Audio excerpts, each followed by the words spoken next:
ശബരിമല സ്വർണ്ണക്കവർച്ച കേസിൽ അറസ്റ്റിലായ തന്ത്രി കണ്ഠരര് രാജീവരെ ICUവിൽ പ്രവേശിപ്പിച്ചു. തിരുവനന്തപുരം മെഡിക്കൽ കോളേജിലെ കാർഡിയോളജി, മെഡിസിൻ വകുപ്പുകളുടെ ശുപാർശയിലാണ് നടപടി. ഇന്നലെയാണ് തന്ത്രിയെ റിമാൻഡ് ചെയ്തത്. ജയിലിൽ വെച്ച് ദേഹാസ്വാസ്ഥ്യം അനുഭവപ്പെട്ടതിനെ തുടർന്ന് ആശുപത്രിയിലേക്ക് മാറ്റുകയായിരുന്നു. വിവരങ്ങളുമായി ഞങ്ങളുടെ പ്രതിനിധി MS വീണ ചേരുന്നു തിരുവനന്തപുരത്ത് നിന്ന്. വീണ, ആദ്യം ജനറൽ ആശുപത്രിയിലേക്ക് കൊണ്ടുപോകുന്നു, അവിടെ നിന്ന് തിരുവനന്തപുരം മെഡിക്കൽ കോളേജ് ആശുപത്രിയിലേക്ക് മാറ്റുന്നു. ഇപ്പോഴിതാ ഇൻറ്റൻസീവ് കെയർ യൂണിറ്റിൽ പ്രവേശിപ്പിച്ചിരിക്കുന്നു എന്ന വാർത്തയാണ് പുറത്ത് വരുന്നത്. അദ്ദേഹത്തിൻ്റെ ആരോഗ്യനില എങ്ങനെയുണ്ട് എന്നാണ് വിശദാംശങ്ങൾ.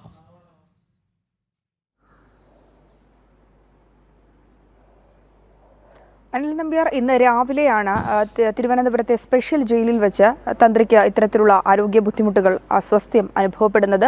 ദേഹാസ്വാസ്ഥ്യം അനുഭവപ്പെട്ടതിനെ തുടർന്ന് ഇദ്ദേഹം ജയിൽ അധികൃതരോട് പറഞ്ഞു തനിക്ക് ഇത്തരത്തിലുള്ള ബുദ്ധിമുട്ട് തോന്നുന്നുണ്ട്. തുടർന്നാണ് ജയിൽ അധികൃതർ തിരുവനന്തപുരത്തെ ജനറൽ ആശുപത്രിയിൽ എത്തിച്ചത്.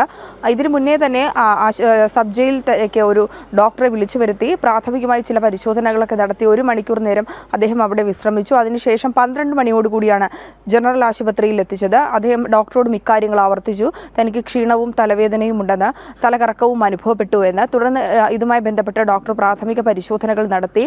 BP പരിശോധിച്ചു, ഒപ്പം തന്നെ ECG പരിശോധിച്ചു.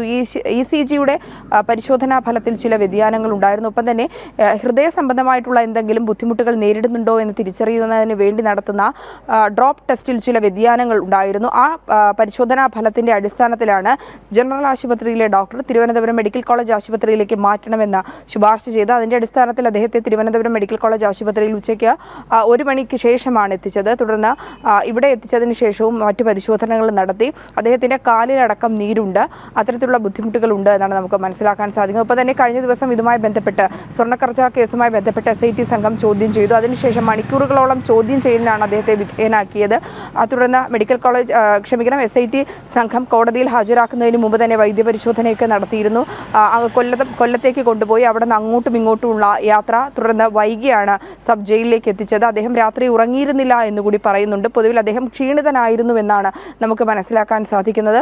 ഇത്തരത്തിലുള്ള ബുദ്ധിമുട്ടുകൾ അനുഭവപ്പെട്ടതിനെ തുടർന്നാണ് ആശുപത്രിയിൽ പ്രവേശിപ്പിച്ചത്. മെഡിക്കൽ കോളേജ് ആശുപത്രിയിലെ ICUവിലാണ് അദ്ദേഹം. കാർഡിയോളജി ഒപ്പം തന്നെ മെഡിസിൻ വിഭാഗം ഡോക്ടർമാരുടെ നിർദ്ദേശത്തെ തുടർന്നാണ് മെഡിക്കൽ കോളേജിൽ നടത്തിയ പരിശോധനകളിൽ വ്യതിയാനമുണ്ടെന്ന് മനസ്സിലാക്കിയതിൻ്റെ അടിസ്ഥാനത്തിലാണ് വിദഗ്ധമായ ചികിത്സയ്ക്ക് അദ്ദേഹത്തെ ICUവിൽ പ്രവേശിപ്പിച്ചിരിക്കുന്നത്. അദ്ദേഹത്തിൻ്റെ ആരോഗ്യനിലയിൽ ഉണ്ടാകുന്ന ചെറിയ വ്യതിയാനങ്ങൾ പോലും ഡോക്ടർമാർ സൂക്ഷ്മമായി നിരീക്ഷിക്കുന്നുണ്ടെന്നാണ് നമുക്ക് അറിയാൻ സാധിക്കുന്നത്. അത്തരത്തിലുള്ള മറ്റു പരിശോധനാ ഫലങ്ങൾ, കുറച്ചുകൂടി വിശദമായിട്ടുള്ള ചില പരിശോധനാ ഫലങ്ങൾ കൂടി വരാനുണ്ട്. അത് വന്നതിൻ്റെ അടിസ്ഥാനത്തിൽ അദ്ദേഹത്തിന് നൽകേണ്ട മരുന്നുകളുടെയും ചികിത്സാ ക്രമത്തിൻ്റെ കാര്യത്തിലും ഡോക്ടർമാർ മാറ്റം വരുത്തുവാനും സാധ്യതയുണ്ട്. എന്തായാലും ഇപ്പോൾ ഡോക്ടർമാർ നിരീക്ഷണത്തിലാണ്, തന്ത്രി ICUവിലാണ്. ശബരിമല സ്വർണ്ണക്കവർച്ച കേസിൽ അറസ്റ്റിലായ തന്ത്രി കണ്ഠരര് രാജീവരെ ICUവിൽ പ്രവേശിപ്പിച്ചു. തിരുവനന്തപുരം മെഡിക്കൽ കോളേജിലെ കാർഡിയോളജി, മെഡിസിൻ വകുപ്പുകളുടെ ശുപാർശയിലാണ് നടപടി. ഇന്നലെയാണ് തന്ത്രി റിമാൻഡിലായത്. ജയിലിൽ വെച്ച് ദേഹാസ്വാസ്ഥ്യം അനുഭവപ്പെട്ടതിനെ തുടർന്ന് ആശുപത്രിയിലേക്ക് മാറ്റുകയായിരുന്നു. MS വീണയാണ് വിശദമായ വിവരങ്ങൾ നൽകിയത്.